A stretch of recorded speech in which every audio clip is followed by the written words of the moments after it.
बिस्मिल्लाहिर्रहमानिर्रहीम अस्सलाम वालेकुम dear students, how are you? I hope you'd be fine. The machine stops के हमने रीडिंग एक्सप्लेनेशन क्वेश्चन आंसर्स कर लिए हैं। एक्सरसाइज ई में आज हमारे पास एक कॉम्पोजिशन है, इंटरेस्टिंग है, तो वीडियो एंड तक देखिएगा। इसके अंदर आज हम जो है वो डिस्क्रिप्टिव राइटिंग करने वाले हैं। बेसिकली जो स्टोरी है द मशीन स्टॉप्स, ये एक बहुत ही लेंदी स्टोरी है और उसका सिर्फ एक पार्ट, एक एक्सट्रैक्ट आपके पास यहाँ पर टेक्स्ट बुक के अंदर मौजूद है जो हमने रीड किया था। लेकिन आपसे ये पूछ रहे हैं कि एंडिंग तो आपको नहीं पता, लेकिन इस स्टोरी को पढ़ते हुए आपके ख्याल में what is the ending of this story, ठीक है, और right about how you think the story ends. आपके ख्याल में स्टोरी किस तरह से एंड हुई होगी, क्योंकि इन्होंने तो आपको सिर्फ यही बताया है कि जो है वो मशीन के ज़रिए पूरी लाइफ इनकी चल रही थी, अंडरग्राउंड चले गए थे लोग और बहुत ही कम लोग थे जो है वो अबव द ग्राउंड मौजूद थे, जो होमलेस थे, उनके पास कोई घर वगैरह नहीं थे। बाकी सारी चीज़ें अंडरग्राउंड जो है वो मशीन्स ऑपरेट कर रही थी, ठीक है। तो हमें यहीं पर बताया था कूनू और वश्ती के बारे में, तो हम वहीं से स्टार्ट करेंगे, यानी थोड़ा सा हम स्टोरी के बारे में बताएंगे जो हमने रीड किया और उसी को आगे लेके चलेंगे। तो बच्चों, आप कॉपी पेंसिल हाथ में लेके बैठिए और वीडियो एंड तक देखिएगा, ठीक है। मैं आपके सामने रीड करती जाती हूँ, आप अपने पास नोट डाउन करते जाइए। From the story, the machine stops. We have learned so far that in a future human society, everyone lives in a separate underground rooms where all their needs and wants are provided by the machine. ठीक है, हमने यही बात पढ़ी थी कि machine के जरिए उनके सारे काम हो रहे थे। A lady named Vashti, who is perfectly content living underground, has a son, Kunu, criticizes her for worshipping the machine as if it were a divine being। और जो है वो वश्ती जो थी, उनका एक बेटा था, दोनों अलग अलग जगहों पर रहते थे, ठीक है, अपने अपने सेपरेट उनके इंडिपेंडेंट रूम्स थे और दुनिया के अलग अलग कोनों में थे।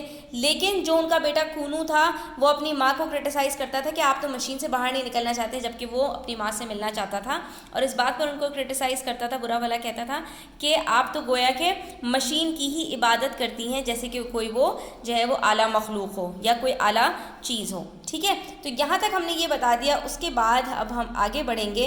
नाउ इन माई ओपिनियन, अब यहाँ से हम बताएंगे कि इसके आगे जो हमने पढ़ लिया है स्टोरी में एंड की तरफ हम किस तरह से जाएंगे। As the title of the story the machine stops suggest that there must be something related to the defects and flaws of machines that is to be revealed in the next part of the story।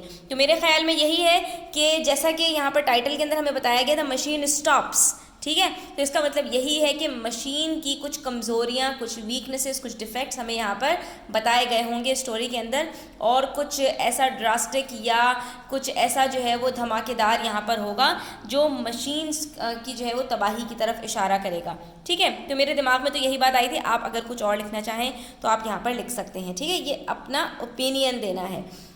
Probably after a few years, हो सकता है कुछ साल के बाद, I think the machine would actually stop as the defects starts to appear in the machine system. Machines में ऐसा ही होता है, मशीन्स तो कुछ साल के लिए जो है वो कारआमद होती है, उसके बाद हर मशीन ख़राब हो जाती है। कोई 5 साल के लिए, कोई 10 साल के लिए, कोई 20 साल के लिए, कोई 50 साल के लिए भी जो है वो होती है। लेकिन जो है वो जाहिर सी बात है, इनकी एक लाइफ होती है। मशीन्स जो है वो इंसानों की तरह, जैसे इंसान एक अपनी लाइफ गुजारने के बाद मर जाते हैं, इसी तरह से वो तो जो है वो आपके पास कोई लिविंग थिंग्स भी नहीं है ना। मशीन्स की भी आपको पता है एक लाइफ होती है, उसके बाद वो उनके अंदर खराबियाँ पैदा होना शुरू हो जाती हैं, such as flaws in the music, beds, fruit and other objects the machine summons. तो मशीन्स आपको यहाँ पर जो जो चीज़ें मंगा कर दे रही है, हो सकता है उसके अंदर कोई ख़राबी पैदा हो जाए, जैसे कि वो बेड मंगा रही है, उसके अंदर कोई ख़राबी आ जाए, ठीक है। These defects become worse as time goes on and one day the ultimate disaster strikes and the machine stops entirely. और फिर हो सकता है एक टाइम ऐसा आए कि जिस वक्त मशीन बिल्कुल काम करना बंद कर दे, ऐसा होता है। दिस इज़ समथिंग रियलिस्टिक, ये हमारी लाइफ में हम सब देखते हैं इसको। All lines of communication are cut, सारी कम्युनिकेशंस जो है वो कट हो जाएं, and the air and light start to dissipate condemning all the people living underground to certain death. और उसके बाद क्या होगा कि जिन लोगों का इन्हिसार सारा का सारा मशीन के ऊपर है, वो सब क्या होंगे, एक एक करके मरने लगेंगे, क्योंकि जाहिर सी बात है अंडरग्राउंड उनके पास कोई और मीन्स है ही नहीं, मशीन्स के ऊपर उनका सारा इन्हिसार है, वो उसके ऊपर डिपेंडेंट है। और जब मशीन्स ने काम करना बंद कर दिया तो उन लोगों को खाना पीना कैसे मिलेगा, लाइट कैसे मिलेगी, उनको एयर कैसे मिलेगी, सांस कैसे लेंगे। जब वो सांस ही नहीं ले पाएंगे तो वो ज़िंदा नहीं रह पाएंगे, और जितने लोग अंडरग्राउंड है वो सब के सब मर जाएंगे। Now the humans living above ground will carry on after this calamity. इस तबाही और बर्बादी के बाद सिर्फ वही लोग सर्वाइव कर पाएंगे जो ज़मीन के ऊपर अभी तक रह रहे थे, क्योंकि जाहिर सी बात है उन्होंने जो है वो अभी तक मशीन्स के ऊपर अपना ज़िंदगी का इन्हिसार नहीं किया था। This is the message humanity would learn about the machine, and this is the lesson author wants to deliver that humans for God's sake stop relying on machines।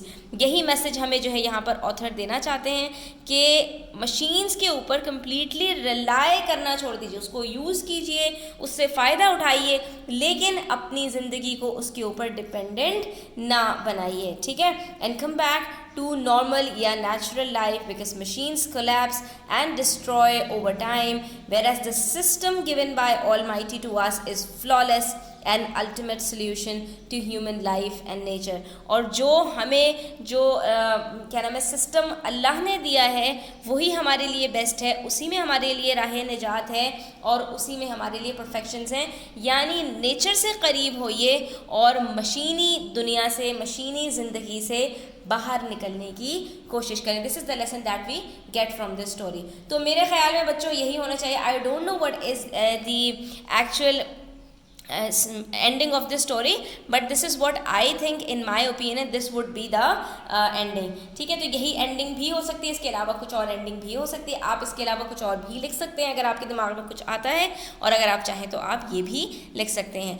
तो thanks for watching the video till the end. अच्छी लगी video तो like किया करें, अपने friends के साथ share किया करें, और चैनल को सब्सक्राइब नहीं किया तो सब्सक्राइब कर लीजिएगा। अपना बहुत ख्याल रखिएगा। अल्लाह हाफ़िज़।